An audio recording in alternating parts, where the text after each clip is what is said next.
Suresh Goyal sir, ये परमाणु हथियार की धमकी मतलब ये बचने का आखिरी विकल्प जो पाकिस्तान की तरफ से तलाशा जा रहा है और दुनिया को कहीं ना कहीं बीच में लाने के लिए ही ये परमाणु हथियार वाली गीदड़ भभकी पाकिस्तान दे रहा है कि कोई तो मुल्क आ जाए दुनिया का और कोई तो ढाल बन जाए।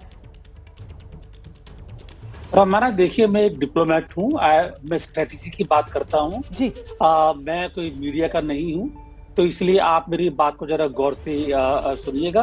और ये जो मैं बात कह रहा हूँ आपके थ्रू, जो बाकी सारे यहाँ पर जो सुनने वाले हैं वो भी जरा इसको शांति से समझें। देखिए, इस बात में कोई शक नहीं कि पाकिस्तान एक दुश्मन देश है और पाकिस्तान ने कभी ना तो 1947 के बाद में किसी भी मौके को नहीं गवाया जबकि वो हिंदुस्तान में परेशानी नहीं खड़ा कर सकता हो, लोगों को मारा नहीं गया हो। ये सब चीजें आम बात हो गई है, सब जानते हैं। अहम सवाल यहाँ पर यह है कि पाकिस्तान के इस रवैये को देखते हुए पाकिस्तान से किस तरह पेश आना है और पाकिस्तान के साथ में क्या ऐसा करना है कि पाकिस्तान दोबारा ऐसी हरकत ना कर सके। तो मैं जो बात करूंगा यहाँ पर यह करूंगा कि पाकिस्तान को किस तरह से कंट्रोल किया जाना चाहिए कि वो बिल्कुल मार्जिनलाइज हो जाए और भारत को दोबारा कोई इस तरह का परेशानी खड़ी ना कर सके। तो इसको मैं अंदाज अपने नजर में रखते हुए दो चीजें कहना चाहूंगा। एक तो आपने पागल कुत्ते की कहानी सुनी होगी कि पागल कुत्ता जब होता है तो उसको ये नहीं होता है कि वो मारा जाएगा या उसको क्या होगा। पागल कुत्ता वो दिमाग से पागल होता है। उस टाइम पर उसको खाली ये है कि किसको काटा जाए और काट करके अपनी खुजली या अपनी परेशानी और समस्या खत्म हो जाएगी, खत्म होती नहीं है। तो पाकिस्तान की हालत, हालांकि ये लफ्ज अच्छा नहीं है, लेकिन पाकिस्तान की हालत इस समय एक पागल कुत्ते जैसी है जो इधर उधर दौड़ रहा है कि किसको काटा जाए, किसको परेशान किया जाए ताकि वो अपनी हैसियत दिखा सके। एक तो चीज ये है जी। पाकिस्तान ने अभी तक अपनी न्यूक्लियर डॉक्ट्रिन में, और ये बात गौर करने वाली है, ये नहीं कहा है कि वो पहले न्यूक्लियर हथियार काम में नहीं लेगा, नुकसान होगा, डिस्ट्रक्शन होगा, लोग मारे जाएंगे, पाकिस्तान खत्म हो जाएगा, ठीक है।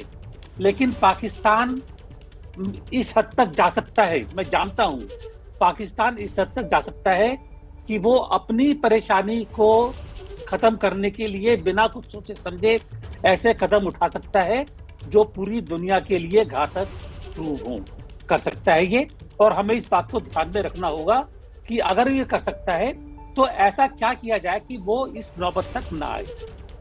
अच्छा, मैं इसके बाद में जो कहना चाहता हूं वो ये है कि पाकिस्तान को कंट्रोल करने के लिए जो तरीके इख्तियार करने हैं वो ऐसे हों कि सांप भी मर जाए और लाठी भी ना टूटे।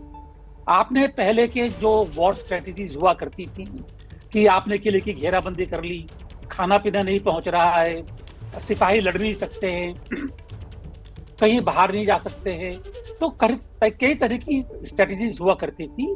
और ये जो है सुन त्सू और चाणक्य दोनों ने कहा हुआ है कि अगर वॉर में अपना नुकसान बहुत कम करके बिना हथियार उठाए हम शत्रु को परास्त कर सकते हैं तो करना चाहिए। मैं इतना ही कहूंगा यहाँ पर कि पाकिस्तान को मिनिमाइज करने के लिए कि वो आगे ऐसी हरकत नहीं कर पाए, बहुत तरीके हैं, वो तरीके शुरू हो चुके हैं, आगे भी जा सकते हैं। तो अभी मैं जो है बिना लड़ाई की बात करें, मैं खाली ये कहना चाहूंगा कि पाकिस्तान को परेशान करना, पाकिस्तान को खत्म करना इतना मुश्किल नहीं है जितना कि वो समझ रहा है। बिल्कुल, ये बात आप सही कह रहे हैं सर। मुझे लगता है एक बार फिर से जरा मुकीम अहमद का रुख करते हैं। मुकीम साहब, आपने सुना सुरेश गोयल जी का पूरा असेसमेंट इस मामले पर। मतलब आप लोग परमाणु हमला और इस तरीके की धमकियों के फेर में फंसे हुए हैं सर, जबकि सिंधु जल समझौता वो किस तरीके से स्थगित भारत की तरफ से कर दिया गया है ये सबके सामने है। ऐसे में भूख और प्यास की मार किस तरीके से पाकिस्तान पर पड़ेगी। अच्छा, जो शिप्स हैं उसको लेकर भारत में नो एंट्री की बात जो कह दी गई है सर, आपकी तो वैसी घेराबंदी सर हिंदुस्तान ने शुरू कर दी है। मतलब हथियारों की तो नौबत ही यहां पर नहीं आएगी, शायद उससे पहले ही पाकिस्तान का काम तमाम। आपकी बहुत अच्छी सोच है और ये जो एम्बेसडर साहब गुफ्तगू कर रहे थे उसको देख और सुन के मुझे अंदाजा हो गया कि ये अभी तक वो नथुराम गोडसे, रावण, कांसा और होलिका और आरएसएस की सोच से बाहर नहीं आए हैं। He is under that perception and thinking. यही उसी को फॉलो कर रहा है। ये जो पानी और प्यास की आप लोग बात कर रहे हैं, मैंने देखा हुआ इंडिया में, और मैंने 2014 का इलेक्शन भी कवर किया था दिल्ली से। मैं आपको ये बता दूं कि जो आप प्यास की और पानी की बातें कर रहे हैं, ये इतना पानी आप ले जाएंगे कहाँ? आधे मुल्क में तो शौचालय नहीं है आपके। आधा मुल्क जो है सुबह को रेलवे लाइन के ऊपर बैठा होता है, किस लिए वो मैं कह नहीं सकता। तो ये पानी कहाँ इस्तेमाल करेंगे आप? शौचालय तक तो आप आधे मुल्क में है नहीं, और आप हमें धमकियां दे रहे हैं कि जी वो भूख और प्यास से मर जाएंगे, और अपनी तरफ नहीं देख रहे कि वो आपकी। मुकीम साहब, मुझे लगता है 2014 जब आप हिंदुस्तान आए थे, उसके बाद से आपने शायद हिंदुस्तान को कवर करना छोड़ दिया है। मुकीम साहब, आप बिल्कुल अपडेटेड नहीं है सर हिंदुस्तान को लेकर, इसीलिए आप 2014 के आंकड़ों में फंसे हुए हैं सर, और वहां पर भी आप गलत बयानी कर रहे हैं। फिलहाल देखिए आप कहां पर आ गए। अब आप जो हैं वो यहां पर आ गए हैं कि साहब हम इतने पानी का क्या करेंगे। हम कुछ भी करें सर पानी का, हम कुछ भी करें अपने इस पानी का, लेकिन बात यह है सर कि आपके यहाँ सर पानी की किल्लत होना तय है। आपके यहाँ सर पानी की जब मार पड़ेगी तो प्यासा पाकिस्तान, भूखा पाकिस्तान, और साथ ही साथ सर दुनिया में बेनकाब भारत जब पाकिस्तान को करेगा तो कितनी मुश्किल होती है सर। आप लोग FATF की ग्रे लिस्ट में चले जाते हैं, फिर आप लोग कैसे छटपटाते हैं। कितनी बार आप लोग जा चुके हैं सर, दोबारा से वहीं जाएंगे सर, फिर से वही कटोरा हाथ में लेना पड़ेगा, फिर से हिंदुस्तान वहीं पहुंचा देगा आप लोगों को। दाने दाने को मोहताज हिंदुस्तान करेगा सर, दाने दाने को मोहताज करेगा। आप सवाल करें, ये स्क्रिप्ट न पढ़ें। आप सवाल करें, स्क्रिप्ट न पढ़ें। नहीं, सवाल ही तो है मेरा। दाने दाने को मोहताज हम आपको करेंगे, बचा क्या आपके पास?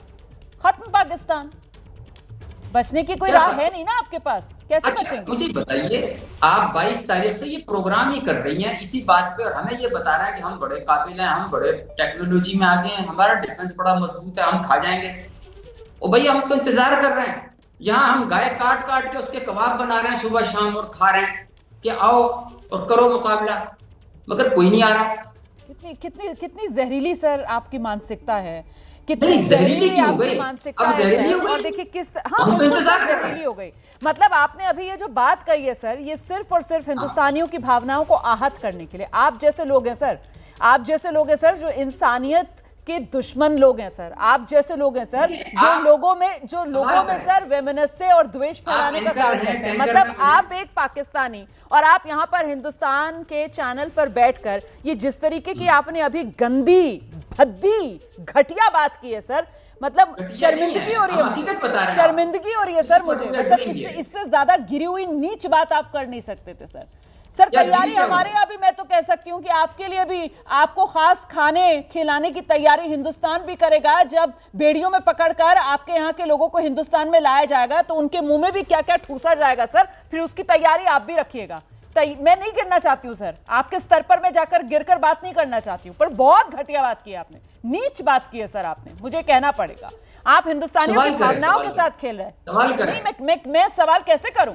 आप जानबूझकर बातचीत तो करना नहीं चाहते हैं, आपके पास किसी सवाल का जवाब तो है नहीं, इसीलिए इस घटिया तरीके की बातों पर आगे कर रहे हैं। एक मिनट अश्विनी से बात सर, ये इनका लेवल है सर, ये बचा है इनके पास कहने के लिए नेशनल टेलीविजन के चैनल्स में बैठकर, डिबेट्स में बैठकर। से बात सर, हाँ बिल्कुल, देखो ये इनकी सोच है और इनको अब डर है, खौफ है, और ये जो यहाँ पर आके बातचीत कर रहे हैं इनको पता होना चाहिए पाकिस्तान की हालात इतने खराब हैं, ये 4 दिन का लड़ाई नहीं लड़ पाएंगे। वैसे भी पाकिस्तान टूटने के कगार पे, यहाँ सिविल वार वैसे हो रखा है। आप देखें खैबर पख्तूनख्वा में, बलूचिस्तान में सिंध और पंजाब चारों अलग अलग होंगे, और POJ के और गिलगित बाल्टिस्तान भारत में मिलेगा। ये बातें तो बहुत बड़ी बड़ी करें। इनको एक बार मैं पुराना बता दूं कि 1971 में जब लड़ाई हुई थी तो 93,000 जो प्रिजनर ने हाथ खड़े कर दिए थे, और 1999 में इन्होंने अपनी डेड बॉडी लेने से मना कर दिया था कारगिल की लड़ाई में। वो छोड़ के थे, कहते ये पाकिस्तानी नहीं है, ये भारत है जिसने उनको अंतिम संस्कार as per the Muslim right किया। ये क्या बात करते हैं? इनके पास खाने को दाने नहीं, पीने को पानी नहीं, ये अपने लोगों को मारते हैं। और अब इनको डर सता रहा है कि जो इनके जनरल्स हैं, ब्यूरोक्रेट्स हैं, पॉलिटिशियन हैं, उन्होंने अपनी फैमिली भेज दिया अब्रॉड, वो नहीं समझ पा रहे कि अगर भारत हमला करेगा तो पाकिस्तान का क्या होगा। पाकिस्तान के तो 4 टुकड़े होंगे, ये मैं बता देता हूं आने वाले समय में। और ये जो इतनी गलत सोच है इनकी, जिस प्रकार से उन्होंने कुछ बोला था, वो मुझे लगता है कि एक नेशनल चैनल पे ऐसी सोच वाले जो पाकिस्तानी हैं, इनका क्या होगा ये समय बताएगा।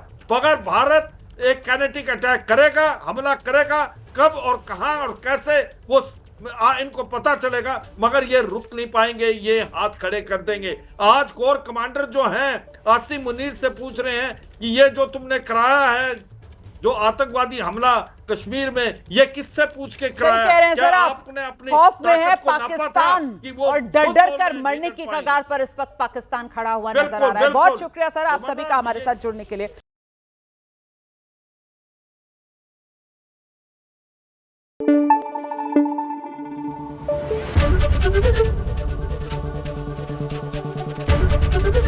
एबीपी न्यूज आपको रखे आगे।